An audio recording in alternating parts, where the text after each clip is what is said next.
Welcome back to Inherited Dawn, a One Piece podcast. We are breaking down chapter 243, Trial. And what a fitting title. Just when you think the crew has a moment to breathe, the world finds a new way to test them. A new way is putting it lightly. We go from a casual argument about where to go next to half the crew being literally kidnapped by a giant shrimp and dragged to a sacrificial altar. And the other half being forced into a divine gauntlet to save them. This is exactly the kind of escalation that makes this series untouchable. If you want to make sure you're on board the moment we break down these trials, go ahead and ring that notification bell. It's the only way to get the signal when we reach a new island in your feed. Let's start at the beginning of the chaos, the calm before the crustacean. Right, so the crew is chilling on the cloud shore, but the mood is tense. Pagaya and Canis show up, and they basically have to break the news. We can't help you. You're outlaws now. The speed of that is what's interesting. They defeated one of Enel's priests, and within hours, they are public enemy number one across the entire nation. That implies an incredibly efficient system of control, far faster than the news coups of the Blue Sea. This isn't just about wanted posters. This is a society-wide alert system. It's like they're connected to some kind of divine Wi-Fi network of fear. And what's Luffy's reaction to being a wanted man in heaven itself? He just laughs. He straight up says, "We're used to it. That's my captain right there." The Navy, the warlords, a self-proclaimed god, it's all just another authority figure to ignore on the way to the next adventure. It's more than just ignoring it. It's a complete rejection of their system. For Pagaya and Canis, this is a death sentence. Their faces are just masks of pure terror. To them, being declared a criminal by Enel is the end of your existence. For Luffy, it's a Tuesday. That culture clash is everything. It's a status he's proud of. Remember when he got his first 30 million belly bounty? He was showing it off to everyone. This is just a heavenly upgrade. From his perspective, if the guy in charge is a jerk, then being his enemy is a badge of honor. It proves you're on the right track. It's a validation of his own freedom. A government, whether on the sea or in the sky, only has power if you accept its authority. Luffy has never, not once, accepted an authority he didn't personally respect. And he certainly doesn't respect a man who rules through fear and strikes people down with lightning from afar. It immediately sets up the main conflict of the chapter, too. Nami hears they're criminals, and she's thinking escape plan, log post, get back to the Blue Sea. Her instinct for survival is screaming. Luffy hears there's a forbidden upper yard where God lives, and his brain just goes, new island, let's go. The two poles of the Straw Hat crew.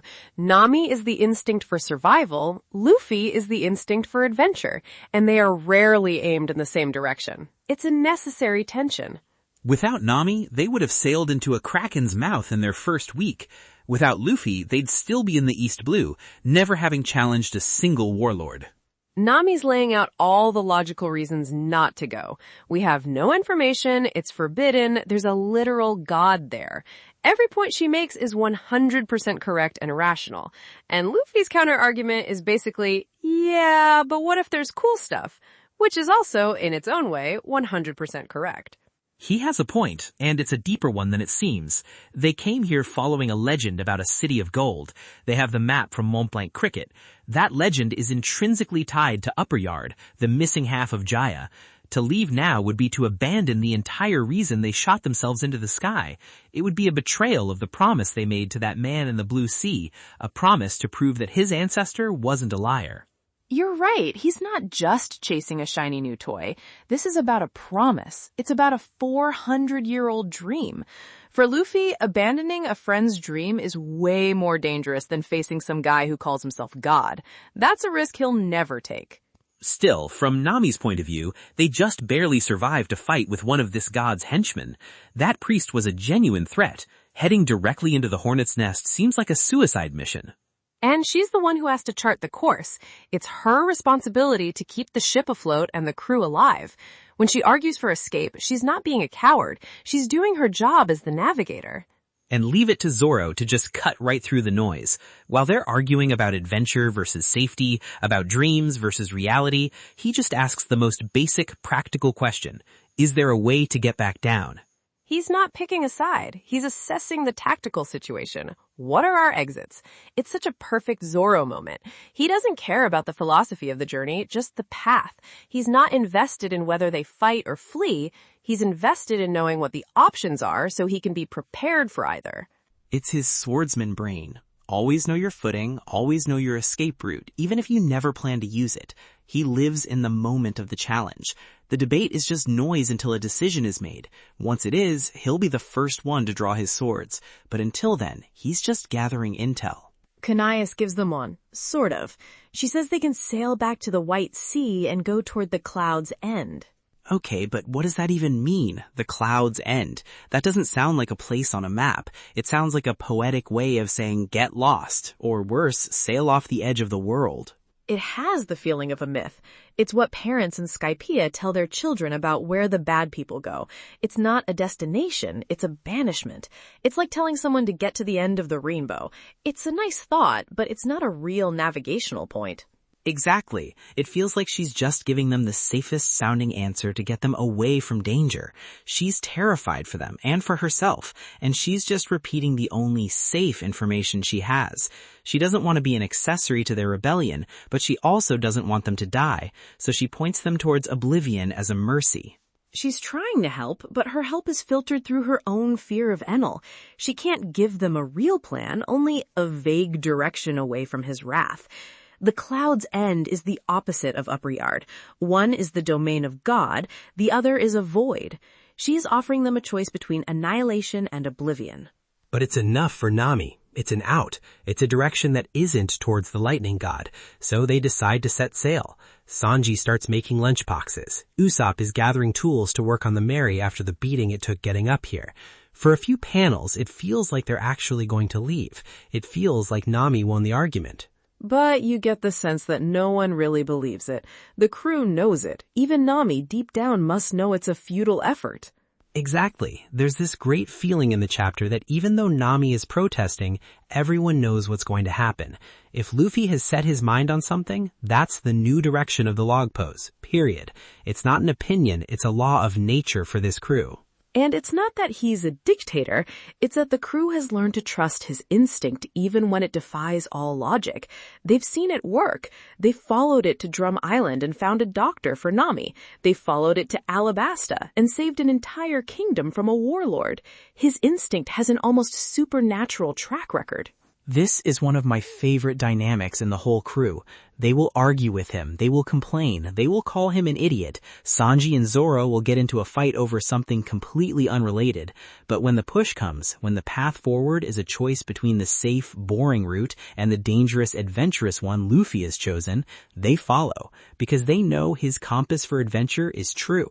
It's the whole foundation of their journey. From my perspective, joining the crew after Alabasta, this was something I had to learn. I was used to a world of careful planning, of secrets and betrayals.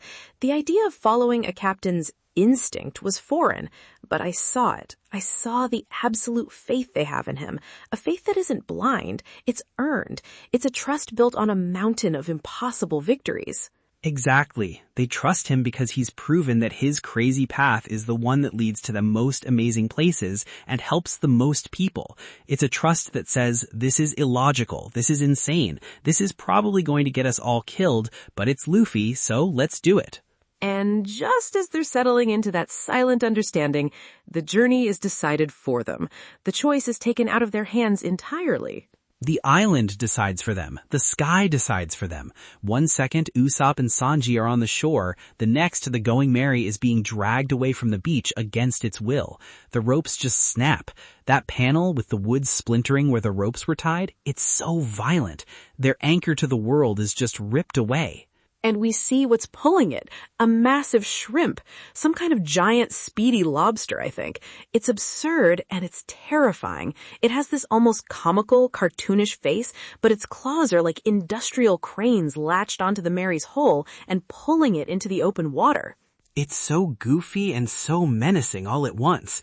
This is peak One Piece design. This colossal armored shrimp just latches onto their home and starts pulling it into the open water, with Zoro, Nami, Robin, and Chopper still on board. As a shipwright, that is my worst nightmare. It's not a cannonball, it's not a storm. It's your ship being repoed by a giant crustacean. The sheer indignity of it. They're completely powerless.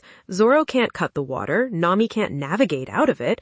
I'm on the deck and Chopper's panicking. They're just cargo now, and they're not alone. Pagaya points out there are sea monsters flanking the ship, like an escort. They're being herded. An executioner's escort. It's so well orchestrated. This isn't a random monster attack. This is law enforcement. Skypiea's law enforcement is a giant shrimp that repossesses your ship and everyone on it. It's methodical, it's efficient, and it's terrifying because it implies this is a routine procedure. How many other criminals has this lobster dragged away? Which leads to Pagaya's explanation. He sees this and he understands immediately. The fear on his face turns into a kind of grim resignation. This is where the chapter really lays out the stakes for the entire arc. He tells them the ship isn't just being taken, it's being taken to a specific place, the sacrificial altar, on Upper Yard. The exact place Luffy wanted to go. That's the punchline. Luffy was going to drag them all there, but the worlds beat him to it. Be careful what you wish for. Luffy gets his trip to the Forbidden Land, but the price is half his crew being offered as a sacrifice. It completely reframes his desire for adventure. Now it's not about treasure, it's about a rescue. The objective has changed, but the destination remains the same. And this is where the setup gets brilliant. The crew is split, which always ratchets up the tension, but it's done in such a cool way. The ones on the ship, Zoro, Nami, Chopper, and you, aren't the ones being tested. They're the prize. They're the hostages, the motivation. It's the ones left behind, Luffy, Sanji, and Usopp, who have to face the trial. Pagaya explains that this is the system here. To save the criminals, the remaining crew must travel to Upper Yard and endure a series of challenges. He calls it a series of trials. What a setup. It's not just a rescue mission. It's a formalized, almost religious gauntlet. You have to prove yourself worthy of getting your friends back. Enel isn't just trying to eliminate them, he's playing a game with them.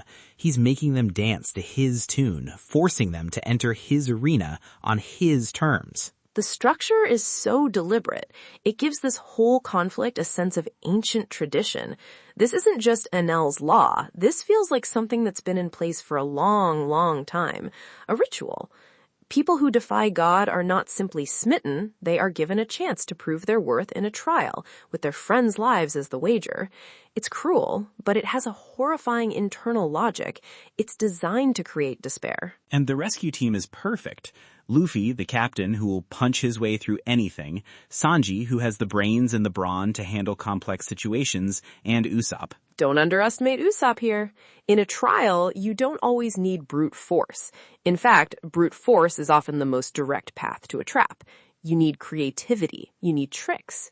You need someone who can solve a problem no one else can see. Usopp is the wild card. You're so right. This is an arena built for Usopp to shine. He's the problem solver. He's the guy who brings dials and powders and trick shots to a fistfight. The other two were the hammers. He's the lockpick. This is a great team. It's balanced. You've got the captain, the chef, and the trickster. The heart, the head, and the trickster. A team that is now facing a very clear, very dangerous hierarchy of enemies. A hierarchy that Pagaya, to his credit, is brave enough to explain. He is really risking his life here, telling them all this. He lays it all out for them. He gives them the route to get to Upper Yard through the Heavenly Gate, but he gives them a warning. He says the priests there are strong. We saw that with the last one they fought. They seem to have unique, bizarre abilities, and it sounds like they each have their own territory. The priest they fought was just one of them, and he was taken down, so Enel knows the crew's strength level now.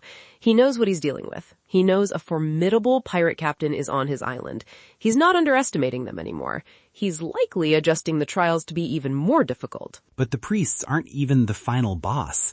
Pagaya warns them with total abject fear in his voice that on Upper Yard resides God Enel himself. He practically whispers the name. We finally have confirmation. The man at the top is there, in the arena, waiting for them. It reframes everything. This isn't just a trial to see if they're worthy. It's an invitation, a command performance. Enel isn't sending them on a wild goose chase. He's bringing them directly to him. An invitation to get wiped off the face of the sky. The confidence of this guy, Enel, is sheer arrogance. He doesn't just send his forces after you, he has you delivered to his front door so he can deal with you personally. It's a predator playing with its food. It speaks to a level of power we haven't seen. He's not hiding in a palace like Crocodile, orchestrating things from the shadows. He's at the heart of the battlefield. He considers himself part of the trial, the final ordeal. To win the game, you have to defeat God himself. This chapter just sets the board perfectly. We have the rescue team, we have the hostages, we have the location, and we have the big bad waiting at the end. The Skypiea arc has officially begun. The opening ceremony was a giant shrimp stealing the Mary. It's perfect. It's an interesting contrast, though. You have this story about a man who calls himself God, who has absolute freedom and power, and it makes you think about the opposite. What, like a boring office job? Exactly. The idea of just being a regular salaryman, getting chewed out by your boss, going out for drinks after work, wearing a suit every day. There's a strange appeal to that kind of simple, structured life when you're dealing with the pressure of godhood, or, writing about it. I guess so. The ultimate freedom to do anything versus just having a clear, simple task. But then you remember things like the rush hour commute, and suddenly being a god with lightning powers doesn't sound so bad. Everyone has their limits, I suppose. Even a god might hate traffic. This whole chapter is just, it's the perfect launch pad. Everything is in motion now. No more debates, no more wondering where to go. The path is set, and it leads straight through hell. So, the board is set. What do you think the first move will be? I think we've talked enough about what did happen. Let's get into what's going to happen next. Before we do, a thought. We've laid out the structure of the trial as Pagaya explained it. If you have a different interpretation or a specific theory about what these challenges might be, we would genuinely love to read it in the comments. It always helps us see things from a new angle. For sure. Okay, my predictions. First, the rescue trio isn't going to get a moment to prepare. I think next chapter opens with them arriving on Upper Yard and immediately running into one of the other priests. No time to breathe, just straight into a fight. A test right at the gate. That makes sense. Second prediction, we're going to check in with the crew on the Mary. And they are not just going to be sitting there as hostages.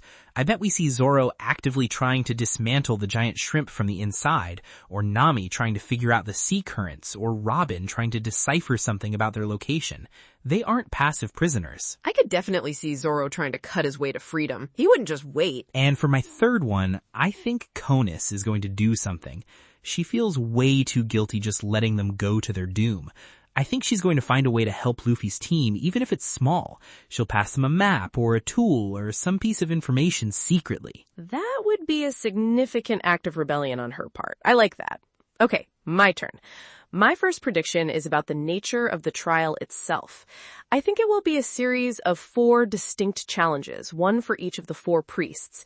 Each trial will be themed, like the first one was themed around those spheres and surprise attacks.